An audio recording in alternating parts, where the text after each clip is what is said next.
సన్యదా TV. ఆశాలకు fixed వేతనం 18,000 ఇవ్వాలని అసెంబ్లీలో మాట్లాడాలి అని మల్కాజ్గిరి ఎమ్మెల్యే మర్రి రాజశేఖర్ రెడ్డికి వినతి పత్రం అందజేశారు. మల్కాజ్గిరి PHC పరిధిలోని ఆశా వర్కర్స్ CITU యూనియన్ మండల కమిటీ ఆధ్వర్యంలో వినతి పత్రం ఇవ్వడం జరిగింది. CITU మల్కాజ్గిరి మండల కార్యదర్శి బంగారు నరసింగారావు తెలియజేశారు.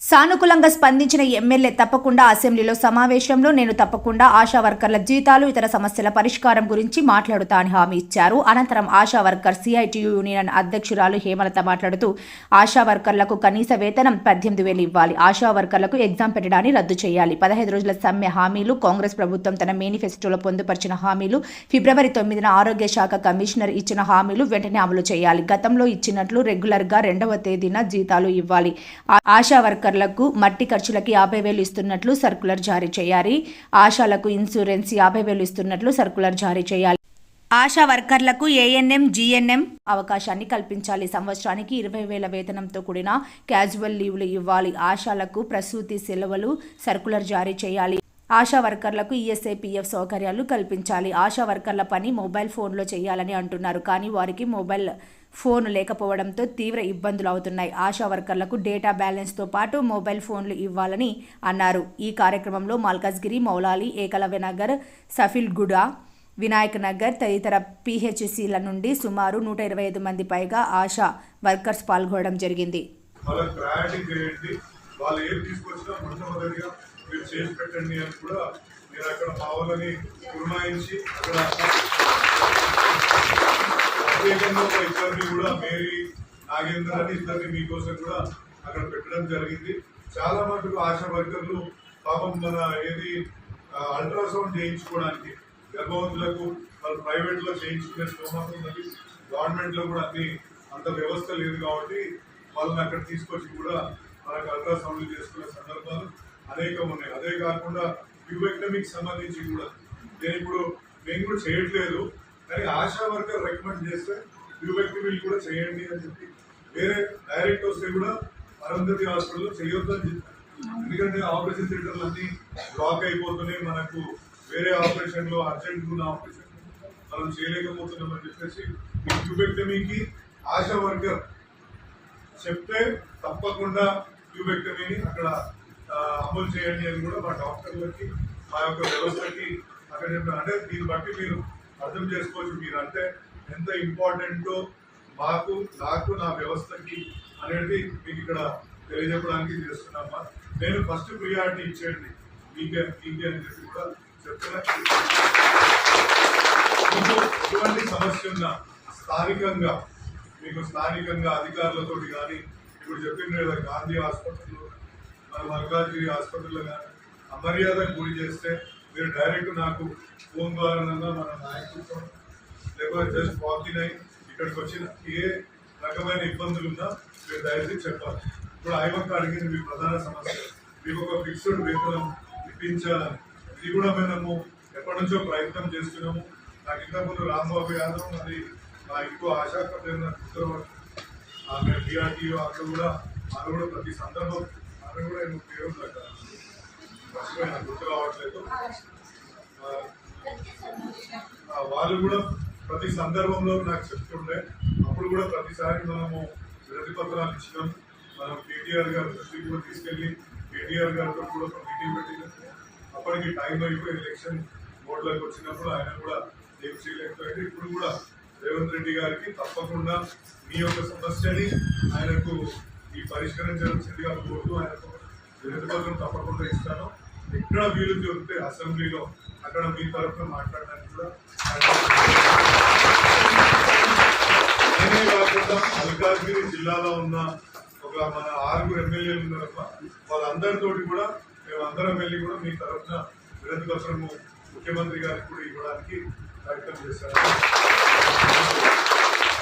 ఎటువంటి సమస్య అంటే ఇవాళ నేను చూస్తున్నా అంటే మీది RPలను కానీ మన అంగన్వాడీ టీచర్లను కానీ తక్కువ వేతనంతో గొడ్డు చాకిరి ప్రభుత్వం చేయించుకుంటుంది అనేది మా అందరికి తెలుసు. ఎందుకంటే ఏ ఒక్క వాళ్ళు రేపు మన ఏమంటారు ప్రజాపాలన గురించి ఏమైనా దరఖాస్తులు తీసుకోవాలనుకున్నా, ఎలక్షన్లు వస్తే ఎలక్ట్రల్ స్లిప్స్ పంచాలనుకున్నా, లేకపోతే మలేరియా జ్వరం వచ్చింది, ఒక సర్వే చేయించాలనుకున్నా, ఎక్కడ డెంగ్యూ జ్వరం ప్రబలుతుంది అనుకున్నా సర్వే చేయించాలనుకున్నా, ఎటువంటి విషయానికైనా మిమ్మల్ని వాడుకునే మీరు లేకపోతే మన ప్రజా వ్యవస్థ కుప్పకూలిపోతుంది. అధికారులు మాత్రం కుర్చీల మీద కూర్చొని మీకు ఆర్డర్లు ఇచ్చి మీతోటి అంటే ఇక వెట్టి చాకరీ చేపిస్తుందనే చెప్పుకోవాలి. అంటే తక్కువ జీతంతో ఇప్పుడు మనకేమో మినిమం వేజెస్ ఒక బోర్డు ఉంది. మినిమం వేజెస్ లో ఇప్పుడు మన దగ్గర ఒక సఫాయి కార్యక్రమాలు చేస్తున్నా వాళ్ళకి మినిమం వేజెస్ ఇస్తారు, కానీ మనం ఇన్ని రకాల సేవలు అందిస్తున్నా మనకు మాత్రం మినిమం వేజెస్ వర్తింపజేయాలి. మనం కనీసం ఇప్పుడు మీకు ఈఎస్ఐ ఇప్పించాలని కూడా కోరుతున్నాను. ఈ ఈఎస్ఐ కూడా చేయడం ద్వారా మీకు కూడా అనేక ఆరోగ్య సమస్యలు ఉంటాయి, మీ కుటుంబంలో అనేక సమస్యలు మీరు అన్ని చేసుకోవచ్చు. మళ్ళీ మందులు మాత్రం బయట కొనుక్కోవాలా, ఆపరేషన్ చేయించుకోవాలంటే బయటికి పోవాలి. ఈ సమస్యలు అనేకం ఉన్నాయి కాబట్టి ఈఎస్ఐ కూడా మీకు వర్తింపజేయాలి, పిఎఫ్ కూడా వర్తింపజేయాలి. ఏ విధంగా అయితే గవర్నమెంట్ లో కాంట్రాక్ట్ లేబర్ కి, కాంట్రాక్ట్ వర్కర్స్ కి ఏ విధంగా అయితే గవర్నమెంట్ మినిమం వేజెస్ అవలంబిస్తుంది, తీసుకుంటుంది, దాని తర్వాత దానిపైన పిఎఫ్ ని ఇంప్లిమెంట్ చేసి ఈఎస్ఐని ఇంప్లిమెంట్ చేసి ఏ విధంగా చేస్తుందో దానిపైన వాళ్ళకంటే అధికంగా మీకు జీతం వచ్చే విధంగా చేయాలనే విధంగా రేవంత్ రెడ్డి గారికి నేను కోరుతాను, ముఖ్యమంత్రి గారిని. అదేవిధంగా అసెంబ్లీ సాక్షిగా ఈ ప్రశ్నలు లేవనేసి మీకు తెలియజేస్తున్నాను. ఎటువంటి సమస్యలతోటైనా మీరు మీ పర్సనల్ విషయంలో మీకు మీ కుటుంబానికి సంబంధించిన లేకపోతే అక్కడ జిహెచ్ఎంసీ సంబంధించిన అంటే మీకు ఒకటి మాత్రం చెప్తా, అక్కడ ఏ ఒక్క స్కీమ్ వచ్చినా నా తరఫున నేను రికమెండ్ చేయాలంటే మొట్టమొదటిగా మీ పేరునే ఎందుకు అంటే మీరు సమాజానికి అందసేవ చేస్తున్నారు. మేము నాయకుల ఉండి ఏ విధంగా అయితే సోషల్ వర్క్ లో మేము నాయకులుగా ఉండి ప్రజల సమస్యల పట్ల ఒక అవగాహన పెంచుకొని ఏ విధంగా అయితే ఒక కాలనీలో ఒక రోడ్డు ట్రైను ఇంకో సమస్య గురించి మేము మాట్లాడుతూ ప్రజా సమస్యలు ఏ విధంగా అయితే అధికారుల దృష్టికి తీసుకెళ్తామో మాకంటే ఎక్కువ సేవ మీరు చేస్తారనేసి నేనైతే ప్రగాఢంగా నమ్ముతాను. కాబట్టి రేపు ఏ రకమైన డబుల్ బెడ్రూమ్లు ఇండ్లు ఫస్ట్ ప్రియారిటీ మీరు అప్లికేషన్ చేస్తే మీకు ఇవ్వాల్సిందిగా నేను కోరుతాను. అదేవిధంగా ఏ రకమైన ప్రభుత్వ పరంగా ఏ స్కీమ్ వచ్చినా మీకు మొట్టమొదటిగా చెందేలా చూసుకునే విధంగా నేను చర్యలు తీసుకుంటాను ఈ సందర్భంగా. కాబట్టి ఎప్పుడైనా మీకు ఒక ఇక్కడ తమ్ముడో అన్ననో ఇక్కడ ఉన్నాడు, మేము అన్న దగ్గర పోవచ్చు, డైరెక్ట్ ఎవరు ద్వారా పోవాల్సిన అవసరం లేదు, డైరెక్ట్ కూడా వచ్చి మీ సమస్యలు కూడా చెప్పుకునే విధంగా నా దగ్గర రావచ్చు. ఎప్పుడైనా ఈ తలుపులు తెరిచే ఉంటాయి.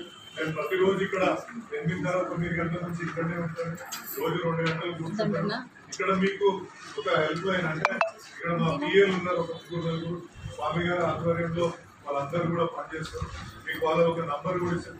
ఎప్పుడు మీకు ఏ రకమైన సమస్య వచ్చినా వాళ్ళకు ఒక ఫోన్ చేసి మీరు డ్రాప్ ఇన్ కండి. నేను కూడా మా నాయకత్వాన్ని ఇక్కడ ఉన్న ప్రతి ఒక్క నాయకుడిని కోరుతున్నాను.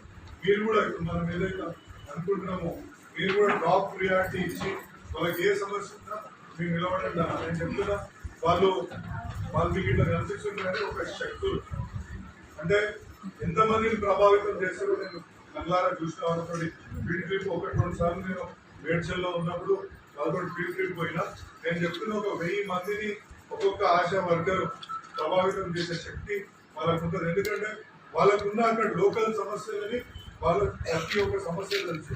వాళ్ళొక టీకా ఇవ్వాలన్నా వాళ్ళే ఇవ్వాలా, పల్స్ పోలియో ఇవ్వాలన్నా వాళ్ళే ఇవ్వాలా, ఓటర్ కార్డు చెప్పియాలన్నా వాళ్ళే ఇవ్వాలి.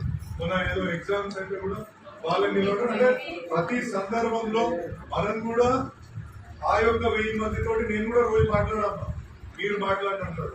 ఇదిగా కార్పొరేటర్స్ కూడా అంత మాట్లాడేంత వ్యవస్థ ఉండదు. ఎందుకంటే మాకు పెద్ద ఏరియా ఉంటుంది. మీకున్న మీ ఏరియాలో మీరు మాట్లాడి ఆ ప్రజలతో మమేకమై వాళ్ళ సమస్యల పట్ల అవగాహన ఇప్పుడు నేను చెప్పంటే ఇప్పుడు మీ సమస్యలు చెప్పండి, ఇప్పుడు మీ ఏరియా సమస్యలు చెప్పంటే మాకంటే ఎక్కువ కూడా మీరే చెప్పగలరు. ఏడ డ్రైనేజ్ లేదు, ఏడ చెత్త వేస్తుండ్రు, ఏడ రోడ్ లేదు, ఏడ పెన్షన్ అందలేదు, ఏడ ఎవరికి రేషన్ కార్డు లేదు అనేది మీరు చెప్పండి గడవడం చెప్పే వ్యవస్థ మీకుంది. కాబట్టి మనం మీ అందరికి కూడా మనము వీళ్ళని మంచిగా కాపాడుకుంటే వీళ్ళు కూడా మనకి మంచిగా చూసుకుంటారు అనేసి